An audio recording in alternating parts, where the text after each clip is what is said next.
నమస్తే welcome to the news ముందుగా headlines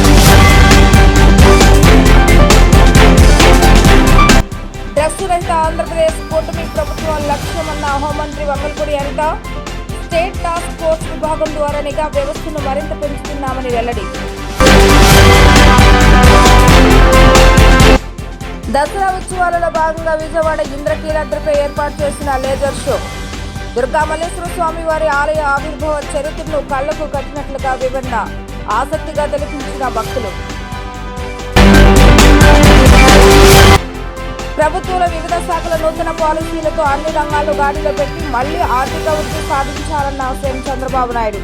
15% growth rate లక్ష్యంతో ప్రభుత్వం పనిచేయాలని అధికారులకు ఆదేశం. డ్రగ్స్ రహిత ఆంధ్రప్రదేశ్ కూటమి ప్రభుత్వం యొక్క లక్ష్యమని హోంమంత్రి వంగల్పూడి అనిత వెల్లడించారు. జిల్లాకు ఒక నారోటిక్ కంట్రోల్ సెల్ ఏర్పాటు చేయనున్నట్లుగా ఆమె పేర్కొన్నారు. గంజాయి నివారణ కట్టడి చర్యలపై సచివాలయం వేదికగా గురువారం జరిగిన మంత్రివర్గ ఉపసంఘం భేటీలో హోంమంత్రి మాట్లాడుతూ స్టేట్ టాస్క్ ఫోర్స్ విభాగం ద్వారా నిఘా వ్యవస్థను మరింత పెంచుతున్నామని ఆమె అన్నారు. అత్యాధునిక టెక్నాలజీ వినియోగం ద్వారా గంజాయి సాగు మాదక ద్రవ్యాల వినియోగంపై ఉక్కుపాదం మోపనున్నట్లుగా తెలిపారు. డ్రోన్లు, satellite, GPS tracking, blockchain technology, ఏ ఆధారిత సీసీటీవీల వినియోగంతో డ్రగ్స్ వాడకాన్ని నియంత్రించే కార్యాచరణ రూపొందిస్తున్నామని హోంమంత్రి అనిత స్పష్టం చేశారు. ప్రత్యేక శిక్షణ కార్యక్రమాల ద్వారా పోలీసు వ్యవస్థను మరింత పటిష్టం చేస్తామన్నారు. వ్యూహాత్మక చెక్పోస్టులు, హబ్ స్పాట్లు, ప్రత్యేక ఎన్డీపీఎస్ బీట్లను ఏర్పాటు చేసి తద్వారా గంజాయి స్మగ్లింగ్ ను అరికట్టే చర్యలు చేపడతామన్నారు. టోల్ ఫ్రీ నంబర్ ఏర్పాటు చేసి గంజాయి రవాణా ఆచూకీ చెప్పి పట్టిస్తే ప్రభుత్వం తరపున రివార్డులు అందజేస్తామని హోంమంత్రి వివరించారు. వీధులను, విద్యా సంస్థలను కమ్మేసిన గంజాయి రక్కసిని అంతం చేయటమే లక్ష్యంగా విధి విధానాలు రూపొందించేందుకు గల అంశాలపై మంత్రివర్గ ఉపసంఘం చర్చించిందన్నారు. అదేవిధంగా మందు, డ్రగ్స్ వల్ల గతంలో ఎన్నడూ లేని విధంగా గత ప్రభుత్వం ఆత్మహత్యలు రెట్టింపయ్యాయని హోంమంత్రి వెల్లడించారు. ఎన్ఆర్సీబీ 2020 లెక్కల ప్రకారం దేశంలో డ్రగ్స్, ఆల్కహాల్ తీసుకుని ఆత్మహత్య చేసుకునే వారి సంఖ్యలో ఏపీ 5వ రాష్ట్రంలో నిలబడటమే అందుకు నిదర్శనమన్నారు. సైబర్ ఇంటెలిజెన్స్ ద్వారా డ్రగ్స్ నెట్వర్క్లను ప్రక్షాళన చేయడమే ధ్యేయంగా పోలీసు వ్యవస్థ పనిచేయనుందని హోంమంత్రి అనిత పేర్కొన్నారు. సోషల్ మీడియా వేదికల ద్వారా యువత డ్రగ్స్ బారిన పడకుండా అవగాహన కల్పించడమే కాకుండా ప్రత్యేక సదస్సులు నిర్వహించి మత్తు వల్ల జీవితం చిత్తవ్వకుండా సమాజాన్ని చైతన్యవంతం చేసే రూట్ మ్యాప్ పై కసరత్తు జరుగుతుందన్నారు. గంజాయి రవాణా ఎక్కువగా జరిగే రాష్ట్ర సరిహద్దులు, అంతరాష్ట్ర ప్రాంతాలను గుర్తించి ఆయా చోట్ల పటిష్ట నిఘా వ్యవస్థను ఏర్పాటు చేస్తామని హోంమంత్రి తెలిపారు. గంజాయి నివారణకు తీసుకుంటున్న చర్యలు మరింత పటిష్టం చేసే దిశగా గంజాయి సాగు జరిగే ప్రాంతాలలో డ్రోన్లు, శాటిలైట్ల ద్వారా పర్యవేక్షణ చేస్తూ గిరిజన ప్రజలను అప్రమత్తం చేయనున్నట్లుగా, గిరిజన యువతకు గంజాయి సరఫరా చేస్తున్న నిందితులను పట్టుకునే చర్యలపైన చర్చించనున్నట్లుగా తెలిపారు. గంజాయి నివారణ కట్టడి చర్యలపై జరిగిన ఈ మంత్రివర్గ ఉపసంఘ సమావేశానికి మంత్రులు నారా లోకేష్, కొల్లు రవీంద్ర, సంధ్యారాణి, సత్యకుమార్ యాదవ్ తదితరులు హాజరయ్యారు. దసరా ఉత్సవాలలో భాగంగా విజయవాడ ఇంద్రకీలాద్రిపై ఏర్పాటు చేసిన లేజర్ షో భక్తులను విశేషంగా ఆకట్టుకుంటుంది. ఇంద్రకీలాద్రి ప్రాశస్త్యాన్ని వివరిస్తూ ఈ లేజర్ షోను ప్రదర్శించారు. అర్జునుడు శివుని అనుగ్రహం కొరకు తపస్సు చేసి శివుడి నుంచి పాశుపతాస్త్రాన్ని, ఘట్టాన్ని, దుర్గామల్లేశ్వర స్వామి వారి ఆలయ ఆవిర్భావ చరిత్రను కళ్లకు కట్టినట్లుగా లేజర్ షో ద్వారా వివరించారు. ఈ లేజర్ షో ప్రదర్శనను భక్తులు ఆసక్తిగా తిలకించారు.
పాలసీలతో అన్ని రంగాలను గాడిలో పెట్టి మళ్లీ ఆర్థిక వృద్ధి సాధించాలని చంద్రబాబు నాయుడు అన్నారు.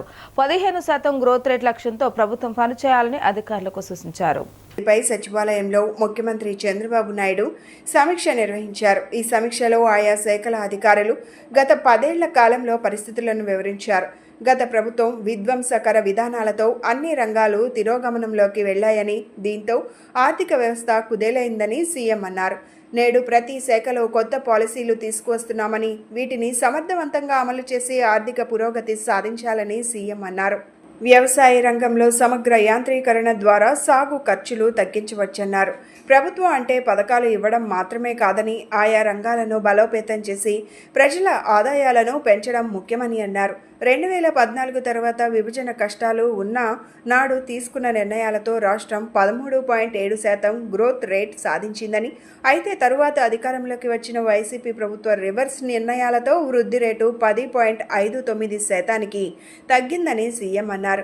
2019లో తెలంగాణతో పోలిస్తే ఏపీ జీఎస్టీపీలో వ్యత్యాసం కేవలం 0.20% ఉండేదని, ఆ వ్యత్యాసం 2024కు 1.5% పెరిగిందని సీఎం అన్నారు. 2014-15 మధ్య ఏపీ ప్రజల తలసరి ఆదాయం 93,903 ఉండగా, నాటి తెలుగుదేశం ప్రభుత్వం తీసుకున్న నిర్ణయాలతో తలసరి ఆదాయం 2019 నాటికి 1,54,031 పెరిగిందని సీఎం అన్నారు. తెలుగుదేశం హయాంలో తలసరి ఆదాయం వృద్ధి 13.21% ఉండగా, గత ప్రభుత్వంలో అది 9.06% మాత్రమే నమోదైందని చెప్పారు.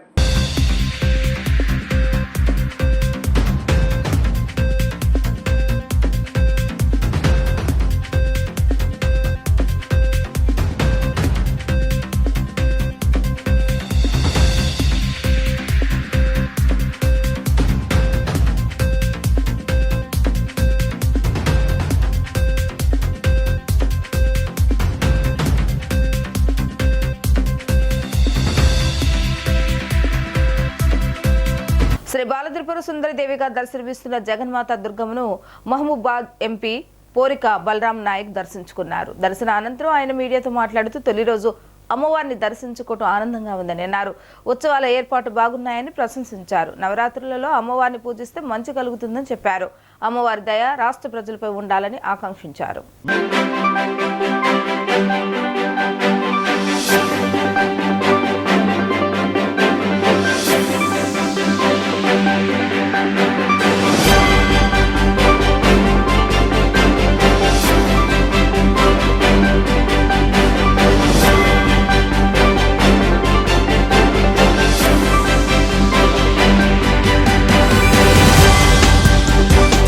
దసరా పండుగ సందర్భంగా తొలి రోజున ఇంద్రకీలాద్రిపై వేంచేసిన శ్రీ కనకదుర్గమ్మ అమ్మవారిని కైకలూరి ఎమ్మెల్యే కామినేని శ్రీనివాస్ దర్శించుకున్నారు. అనంతరం ఆయన రాష్ట్ర ప్రజలకి దసరా శుభాకాంక్షలు తెలియజేశారు. దుర్గమ్మ దర్శనం కోసం ప్రభుత్వం అన్ని ఏర్పాట్లు చేస్తుందని అన్నారు. విజయవాడ ఉపద్రవం నుంచి బయటపడిందని, మళ్ళీ అలాంటివి రాకుండా ఉండాలని అమ్మవారిని కోరుకున్నానని ఆయన అన్నారు. అందరికీ నమస్కారం.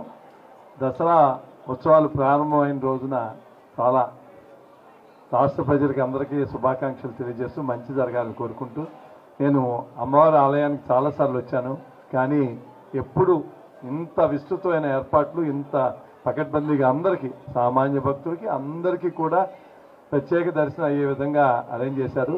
నిర్వాహకుల్ని, ఇందులో ఇన్వాల్వ్ అయిన వాళ్ళని, డిపార్ట్మెంట్స్ అందరినీ పేరు పేరున మనస్ఫూర్తిగా అభినందిస్తున్నాను. ఎందుకంటే ప్రతి వాళ్ళకి ఈ ఉత్సవాల టైంలో అమ్మవారిని ఒకసారి దర్శించుకోవాలని ఉంటుంది. ఆ దర్శన భాగ్యం కలుగుతానికి కావాల్సిన విస్తృతంగా ఏర్పాట్లు చేసిన అన్ని డిపార్ట్మెంట్స్ని, ప్రభుత్వాన్ని అందరినీ మనస్ఫూర్తిగా అభినందిస్తున్నాను. చాలా చక్కగా దర్శనం జరిగింది. అందరికీ అలాగే జరగాలి. రాబోయే రోజుల్లో మొన్నే ఈ ప్రాంతం అంతా ఒక ఉపద్రవం వచ్చి అందరూ తట్టుకుని మళ్ళా అందరి సహకారంతో, ప్రభుత్వాలంటే మేము ఉన్నాము అని చూపించాలి, అలా చూపించారు ప్రభుత్వం. రాబోయే రోజుల్లో ఇటువంటి ఏమీ లేకుండా అమ్మవారు కాపాడాలని కోరుకుంటూ అందరికీ దసరా శుభాకాంక్షలు తెలియజేస్తాం.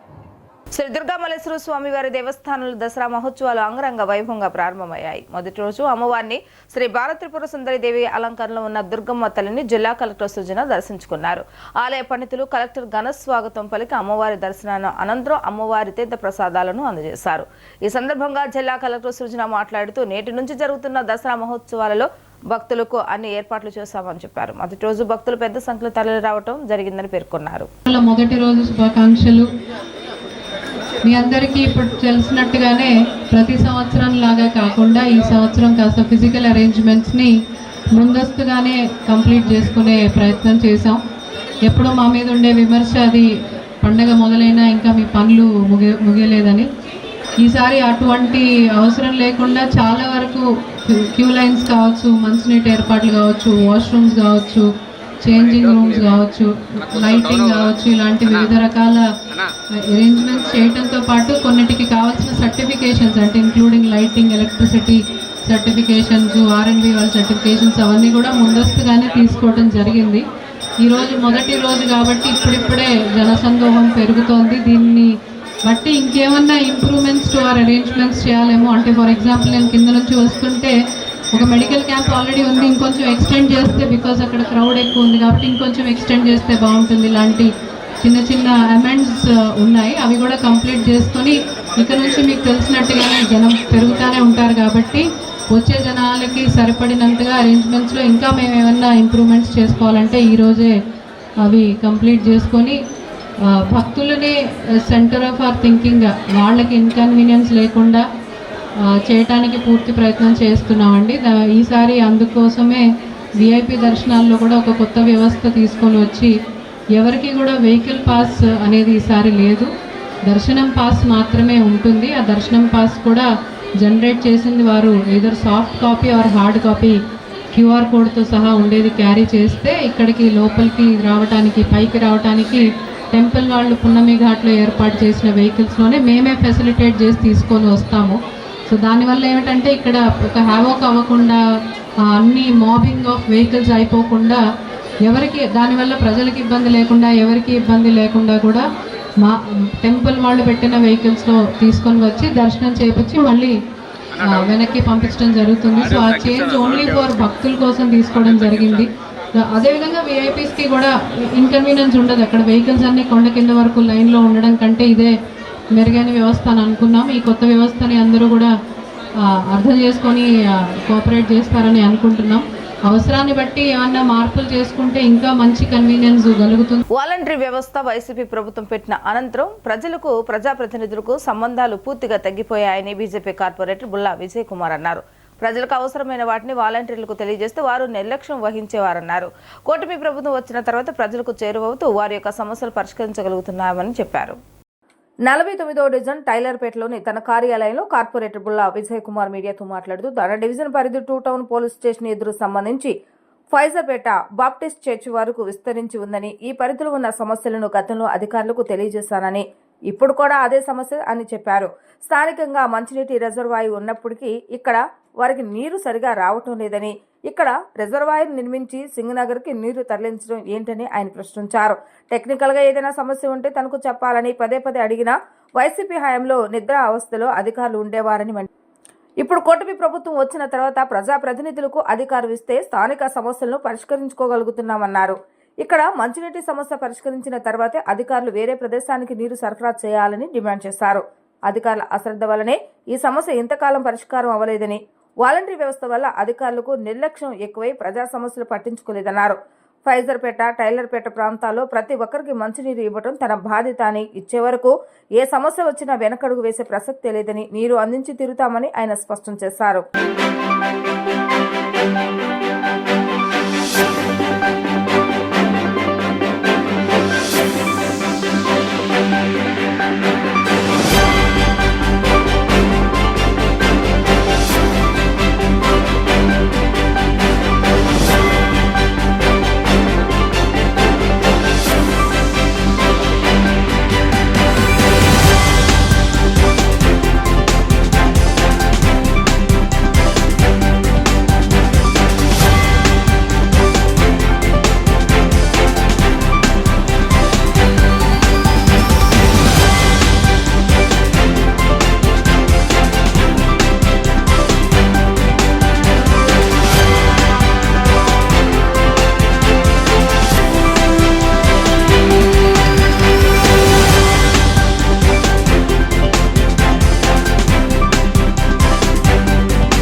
నా 49వ డివిజన్లో టైలర్పేట ఒక భాగంగా ఉంటుంది, ప్రైజర్పేట ఒక భాగంగా ఉంటుంది. ఎర్రకట్ట మీద ఉన్నటువంటి తెలుగు బాప్టిస్ట్ చర్చ్ దగ్గర నుంచి 2 టౌన్ పోలీస్ స్టేషన్ దగ్గర వరకు ఎదురుగా ఉన్నటువంటి నన్నయ్య సాహెబ్ వీధి వరకు నా డివిజన్ భౌగోళికంగా పరిధి విస్తరించి ఉంది.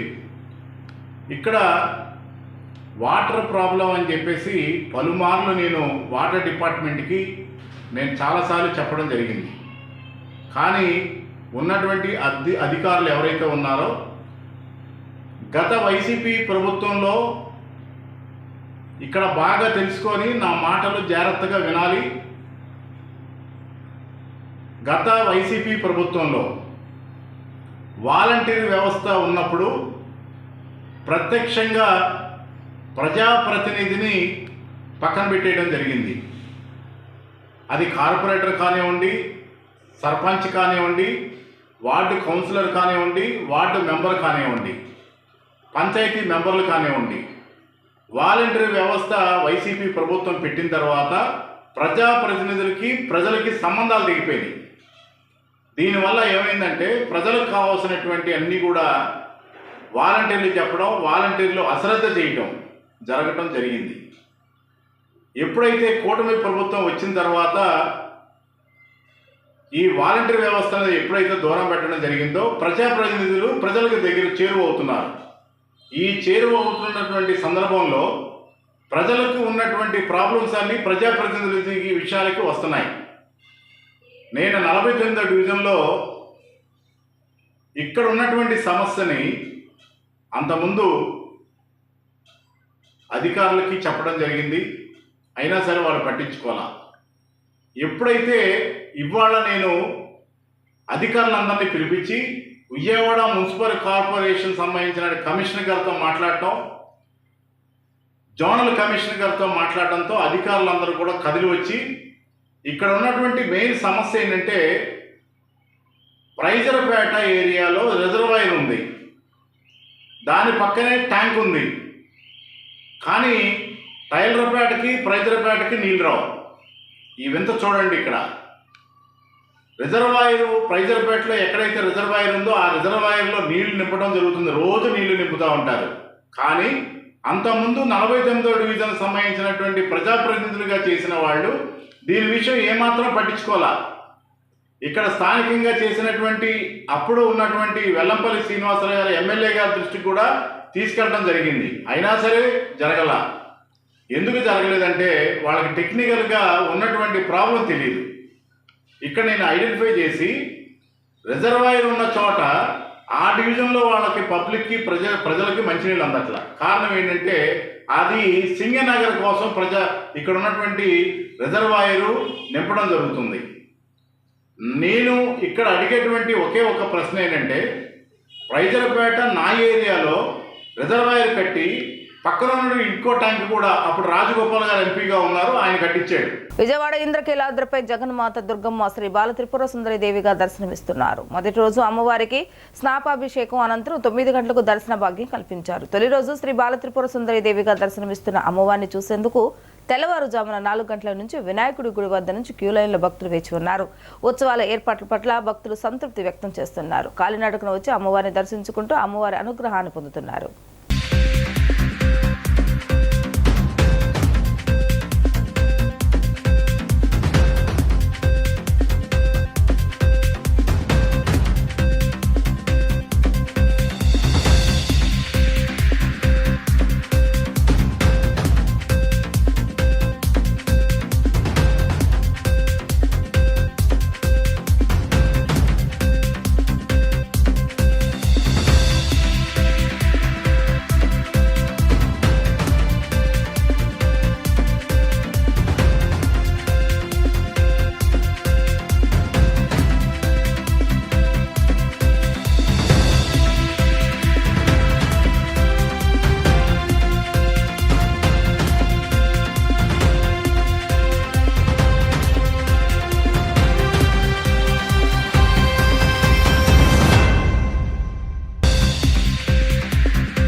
విజయవాడ శ్రీదేవి శరన్నవరాత్రి ఉత్సవాల కమిటీ ఆధ్వర్యంలో దసరా ఉత్సవాలు ఘనంగా ప్రారంభమయ్యాయి. మొగల్రాజ్పురంలో సిద్ధార్థ హోటల్ మేనేజ్మెంట్ కళాశాల ప్రాంగణంలో నిర్వహించిన ఉత్సవాలలో అమ్మవారిని ప్రత్యేక పూజలు నిర్వహించారు.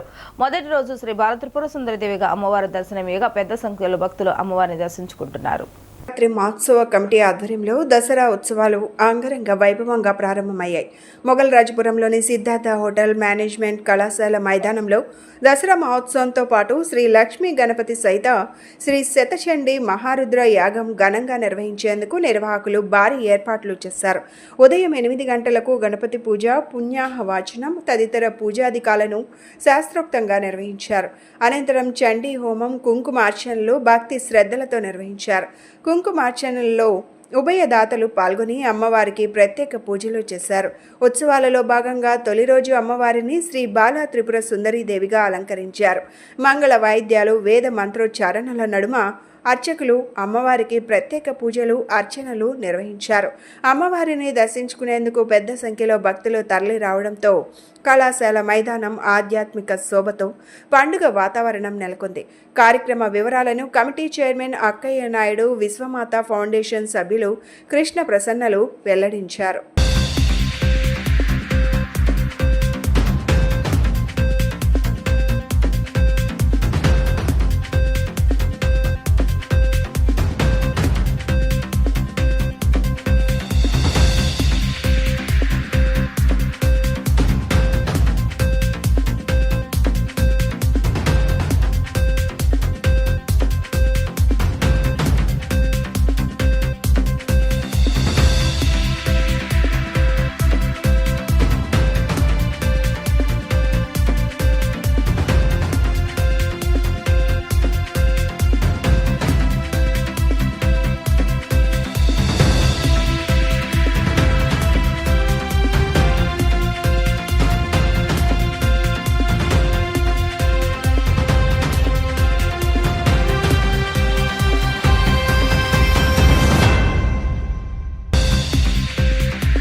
అభిషేకం, అమ్మవారికి శాంతి కళ్యాణం, అదేవిధంగా ఈవినింగ్ టైంలో సామూహిక లలిత సహస్రనామ పారాయణం, దశ విధానాలు, వివిధ రకాల సాంస్కృతిక కార్యక్రమాలు, అదేవిధంగా మహిళలు చేసుకోవడం కోసం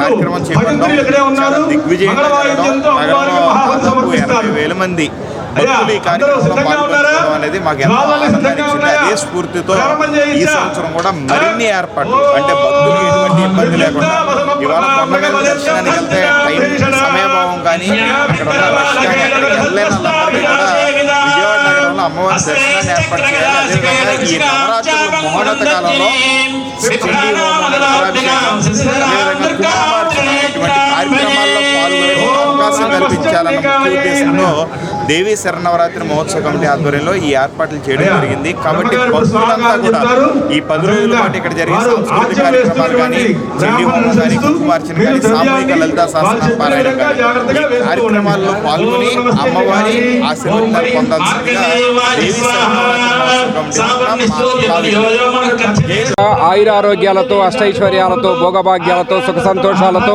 వర్ధిల్లాలని, అట్లాగే ఈ రాష్ట్ర ప్రజానికం, ఈ దేశ ప్రజానికం, యావత్ ప్రజానికం అందరూ కూడా సుఖ సంతోషాలతో వర్ధిల్లాలని ఒక మంచి సంకల్పం చేసుకొని ఇక్కడ శ్రీ దేవీ శరన్నవరాత్రి ఉత్సవ కమిటీ తరపున ఇక్కడ మరి అమ్మవారి యొక్క దర్శన భాగ్యాన్ని కల్పించాలనే సంకల్పంతో ఏర్పాటు చేయడం జరిగింది.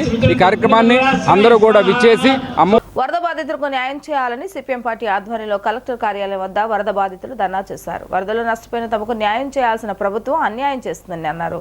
వస్తువులన్నీ కోల్పోయి రోడ్డును పడితే ఆదుకోవాల్సింది పోయి కాళ్లు అరిగేలా ముప్పతిప్పులు పెడుతున్నారని ఆవేదన వ్యక్తం చేశారు. వీరికి సిపిఎం నేతలు అండగా నిలిచారు.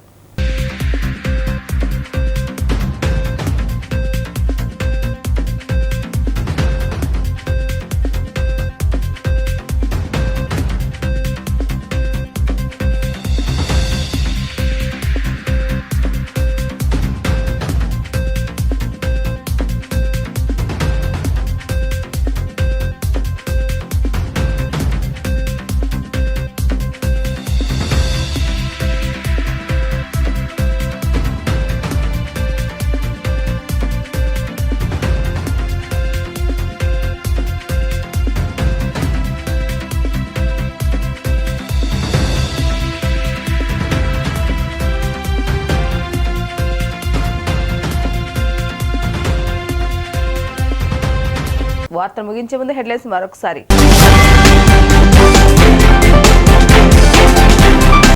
డ్రగ్స్ రహిత ఆంధ్రప్రదేశ్ కూటమి ప్రభుత్వం లక్ష్యమన్న హోంమంత్రి Vangalapudi Anitha. State task force విభాగం ద్వారా నిఘా వ్యవస్థను మరింత పెంచుతున్నామని వెల్లడి. దసరా ఉత్సవాలలో భాగంగా విజయవాడ ఇంద్రకీలాద్రిపై ఏర్పాటు చేసిన లేజర్ షో. దుర్గా మల్లేశ్వర స్వామి వారి ఆలయ ఆవిర్భావ చరిత్రను కళ్లకు కట్టినట్లుగా వివరణ ఆసక్తిగా తెలిపించిన భక్తులు.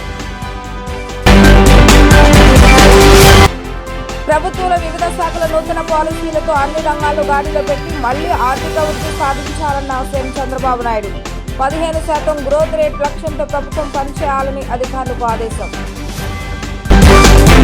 ఇవి ఈరోజు వార్తా విశేషాలు. మరలా తిరిగి ప్రసారమే వార్తలు మళ్ళీ కలుద్దాం. అంతవరకు సెలవు. నమస్కారం.